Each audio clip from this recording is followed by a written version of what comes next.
So finally, we have to worry about how to get along here with the assignment description as it is that we have it for you. Right here in this particular module, the one that contains all of the podcasts, I do have a copy of the tutorial. It is called Developing Web Pages with Xhtml. And really in this document, it contains 4 separate units for you to complete. The way this works is A and B are submitted together, and C and D are submitted together.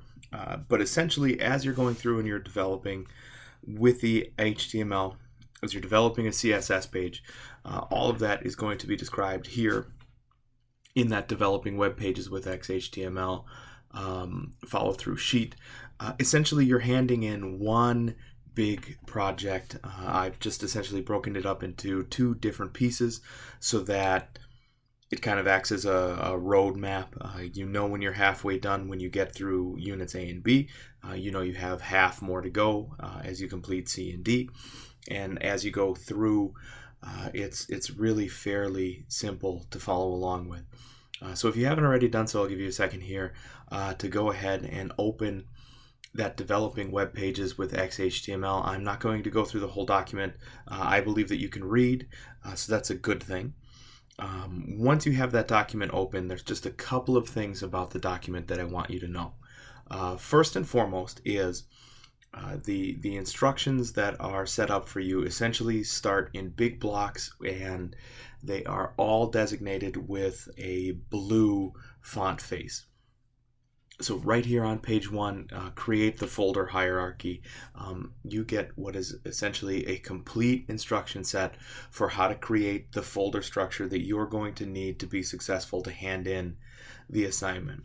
I use the term complete instruction set just so that you don't feel as though you are being talked down to when you read through the assignment. This kind of instruction set is something that I believe, half the class will love and half the class will hate. So the half of the class that is essentially like working with my father when we put together something like a patio set or a large piece of furniture, is he wants every direction explicitly stated. So unless it says you have to use the 1 3/4 lag bolt here, as opposed to just having a picture of the 1 3/4 lag bolt, he doesn't feel comfortable continuing. For the students that is the case, you're going to love this because it stops only just shy of saying things like extending your left index finger, use the left mouse button to click on the OK dialog box. For those of us, I'm using the term us here because this is me, for those of us who prefer kind of a generalized instruction set that we can simply follow along with, there's a lot of additional language here in the tutorial that might go a little too far in providing you with structure that you're going to need. For those of you that is absolutely the case, what I can tell you is that the instructions in either it's a reddish color are essentially all you're going to need to follow through with to complete this document. Now bringing the entire group together, the complete instruction set versus the intention set, what I can tell you is that as these pages progress, they are setting up for you essentially a web page. What you are going to do is create HTML documents that have inline style. Inline style is absolutely positively a terrible way to create web pages. It is only good for that one web page. Now, most websites are not one simple web page. They're a collection of simple web pages. Even better than that, we have what is called CSS, or Cascading Style Sheets. CSS is really what makes the web look and feel the way it does. CSS is the reason we have yahoo.com or rockvalleycollege.edu or any of the sites it is that you're used to going. The overall look and feel of an entire website can be controlled from one centralized document so that if a small change is to be made, So every year, it seems Yahoo changes the color of their purple for the logo just a little bit. Every essentially 55 years, Rock Valley College goes through and changes the look and feel of its website. We can do that from one central location without damaging any of the other content that's there, and that's a huge benefit to web developers. So you will be creating HTML documents. You will be creating CSS documents. They are essentially like peanut butter and chocolate or peanut butter and jelly. They are best when they go together. You will be creating the folder structure that you need to save these documents in. And all of that is essentially housed for you here in that tutorial. So as you go through, you'll be able to follow along. And here I am on page 3, create a home page. So it'll tell you to open a certain document and save it with a different file name. It'll tell you to create a pair of tags and to go through and start adding content, etc., etc. So the instruction set here is very complete. It will absolutely positively draw you towards a successful completion of the document.